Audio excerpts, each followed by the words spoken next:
మరి ఇన్ని రోజులు మేము కూడా చూసుకుంటూ వచ్చినాము.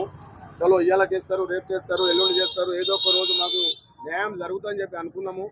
దయచేసి మాకు ఎవరు కూడా న్యాయం చేసే వాళ్ళు లేరు. ప్లీజ్ మా పత్రికా మిత్రులకు మేము చెప్పేది ఒకటే, దయచేసి మీరు మా మా ఏదైతే మా వినాదాలు ఉన్నాయో సీఎం గారి దాకా, రేవంత్ రెడ్డి దాకా, వాళ్ళ గవర్నమెంట్ ఏదైతే ఉన్నారో వాళ్ళందరి దాకా మా మా మా మా ఏదైతే మా సౌండ్ మేము వినాదాలు పెట్టినామో అది వాళ్ళ దాకా చేర్చాలని నేను మనస్ఫూర్తిగా కోరుకుంటున్నానన్నా. కాబట్టి ఇప్పుడు మహాలక్ష్మి పథకం చేయబట్టి మేము బాగా ఇబ్బందులలో ఉన్నామన్నా. మా బాధలు బాగా ఉన్నాయి, చెప్పుకోలేకపోతున్నాము.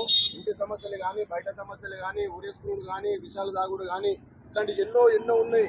ఈ సంవత్సరం లోపట మా జగిత్యాలలో 30 మంది చనిపోయారు అన్న. 30 మంది చనిపోయారు, ఇబ్బందుల పాలై, అనారోగ్య పాలై.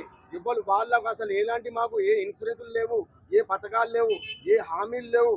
మాది దూరమైన జీవితాలు గడుపుతున్నామన్నా, చెప్పుకోలేకపోతున్నాం. ఎందుకంటే మంచోళ్ళని మాకే అంటారు, చెడ్డోళ్ళని కూడా మా ఆటో కార్మికులు అంటారు. కాబట్టి మేము ఎవరికి కూడా మేము చెప్పుకోవాలి. ఇలా మాకు ఇన్సూరెన్స్ లేదు, లైసెన్సులు ఉండలేవు, మా బాధలు ఎవరికి చెప్పుకోవాలి. టెక్స్ మాఫ్ చేసి పోయిన గవర్నమెంట్ టెక్స్ మాఫ్ చేసి మళ్ళా ఇన్సూరెన్స్ పెంచారు, 10,000 రూపాయలు చేసారు. ఆ 10,000 రూపాయలు ఇప్పటిదాకా అట్లనే అమల్లో ఉన్నాయి. మా ఇన్సూరెన్స్ మరి ఎవరు తగ్గించేది ఎవరు? 10,000 9,000 చిల్లర రూపాయలు మేము కట్టాలన్నా, ఏడుకెళ్ళి కడతాం. ట్రాఫిక్ వాళ్ళు కానీ, పోలీసు వాళ్ళు కానీ ఒకవేళ ఇన్సూరెన్స్ చూపెట్టమంటే మేము ఏంటో చూపెట్టాలి, ఏమని చూపెట్టాలి? కొత్త బండ్లు ఉన్నా కూడా, పాత బండ్లు ఉన్నా కూడా మా దగ్గర ఎలాంటి పేపర్లు లేకపోతున్నాయి. మా పరిస్థితి ఎవరు చెప్పుకోవాలి? మా గవర్నమెంట్ ఆదుకోకపోతే ఎవరు ఆదుకుంటారు? మా బతుకులు ఎట్లా? ఇంటి సామాగ్రి కూడా పెరిగిపోయింది. ఏమైనా వస్తువులు తీసుకురావాలంటే పట్టేంత రేట్లు ఉన్నాయి.